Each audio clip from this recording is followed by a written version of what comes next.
फाखरा बेगम चालों पे चालें खेल रही हैं और समझ रही हैं कि अपनी चालों में कामयाब हो जाएगी। लेकिन वो ये बात बार बार भूल जाती है कि फरी उसी की ही बेटी है और उससे 10 कदम आगे है। इस चीज़ को वो जाने बगैर ये सारी हरकतें कर रही है। देखिए कितने तरीके से वो उसको अपने घर बुलाती है और कहती है कि मैं इस चीज़ के लिए राज़ी हूँ। लेकिन जैसे ही बेचारी घर पे आती है तो उसको साफ साफ कह देती है कि देखो बहन, जहेज में कुछ भी नहीं मिलने वाला और ये जो ख्वाब सुहाने सोच रहे हो ये छोड़ दो, क्योंकि ऐसा कोई चक्कर नहीं है। जिसको सुनकर वो भी शॉक्ड हो जाती है, क्योंकि उस औरत में भी थोड़ा लालच का कीड़ा मौजूद है। क्योंकि वो जानती है और स्ट्रेट फॉरवर्ड है कि वाकई में उसके हालात बहुत ख़राब हैं और बेटा तुम ऐसा क्यों कर रहे, अपने बेटे को बहुत समझा रही है। लेकिन अब देखेंगे कि उसके बावजूद कोई नहीं समझ रहा है। लेकिन फरी को जैसे ही इस बात का इल्म होता है कि उसकी माँ ने इस कदर चालाकी की है तो वो काफ़ी हैरान होती है और कहती है कि आखिर आप कैसे कर सकती हैं। मुझे तो लगता ही नहीं कि आप मेरी सगी माँ हैं। मुझे तो समझ ही नहीं आ रही है। मुझे तो ऐसा लगता है कि जैसे आपने सब कुछ अपने बेटों को ही दे देना है, मेरा तो अंदर कहीं जिक्र ही नहीं।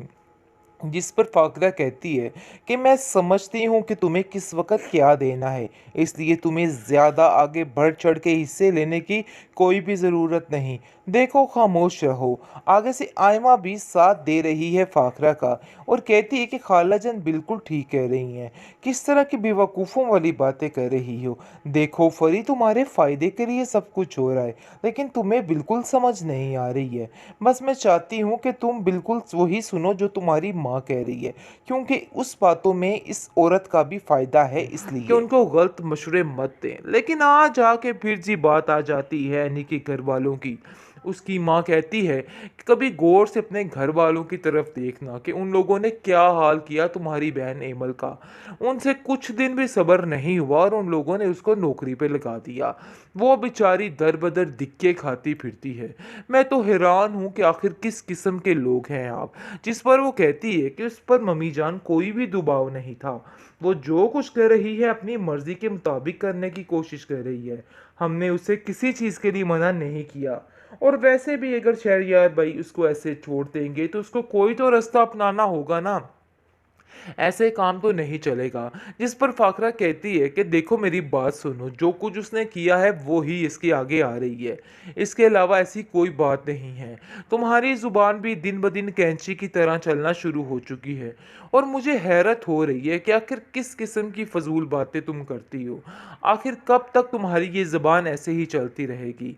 एमल तुम्हारी बहन जो ज़ुबान की वजह से अब इधर नहीं है, और देखो तुम्हारी भी ज़ुबान ऐसे ही है। मुझे तो लग रहा है कि इनकरीब तुम्हारी बारी है अब। जिसको सुनकर वो कहती है कि अहमद के साथ तो जो ज्यादती हुई है, इन सब चीज़ों में शहरयार भाई की गलती है, क्योंकि उन्होंने ये सब कुछ किया है।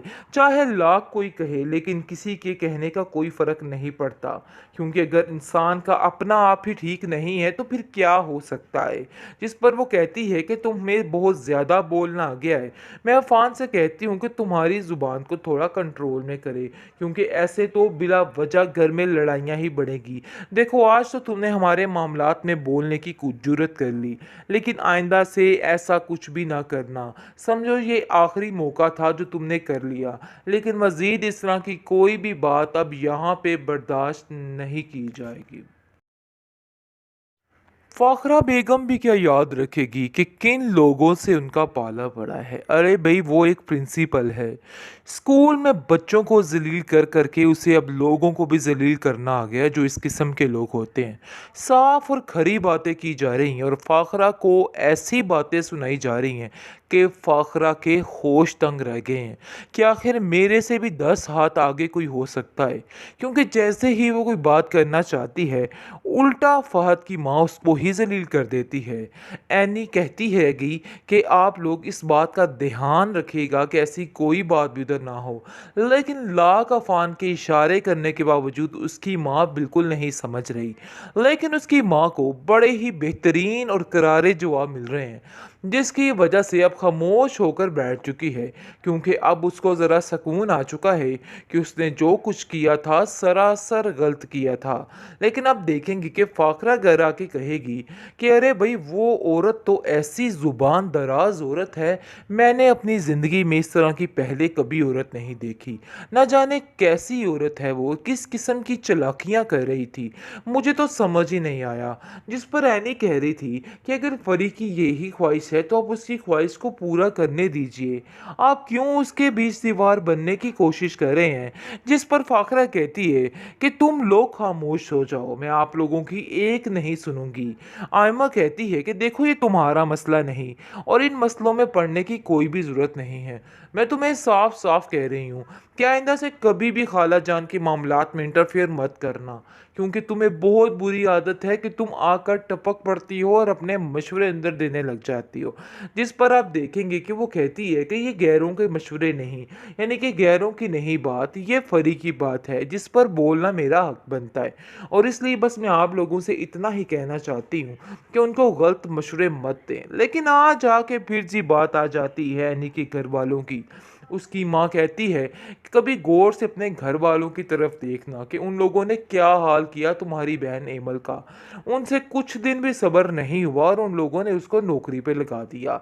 वो बेचारी दर बदर दिक्के खाती फिरती है। मैं तो हैरान हूँ कि आखिर किस किस्म के लोग हैं आप। जिस पर वो कहती है कि उस पर मम्मी जान कोई भी दबाव नहीं था, वो जो कुछ कर रही है अपनी मर्जी के मुताबिक करने की कोशिश कर रही है, हमने उसे किसी चीज़ के लिए मना नहीं किया। और वैसे भी अगर शहरयार भाई उसको ऐसे छोड़ देंगे तो उसको कोई तो रास्ता अपनाना होगा ना, ऐसे काम तो नहीं चलेगा। जिस पर फाखरा कहती है कि देखो मेरी बात सुनो, जो कुछ उसने किया है वो ही इसके आगे आ रही है, इसके अलावा ऐसी कोई बात नहीं है। तुम्हारी जुबान भी दिन ब दिन कैंची की तरह चलना शुरू हो चुकी है और मुझे हैरत हो रही है कि आखिर किस किस्म की फजूल बातें तुम करती हो। आखिर कब तक तुम्हारी ये ज़ुबान ऐसे ही चलती रहेगी। एमल तुम्हारी बहन जो ज़ुबान की वजह से अब इधर नहीं है, और देखो तुम्हारी भी ज़ुबान ऐसे ही है। मुझे तो लग रहा है कि इनकरीब तुम्हारी बारी है अब।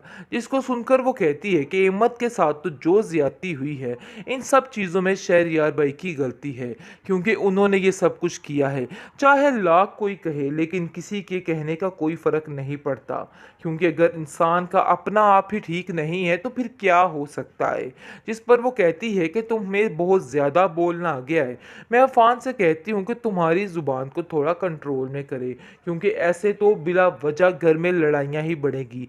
देखो आज तो तुमने हमारे मामलात में बोलने की कुछ जुर्रत कर ली, लेकिन आइंदा से ऐसा कुछ भी ना करना। समझो ये आखिरी मौका था जो तुमने कर लिया, लेकिन मज़ीद इस तरह की कोई भी बात अब यहाँ पे बर्दाश्त नहीं की जाएगी।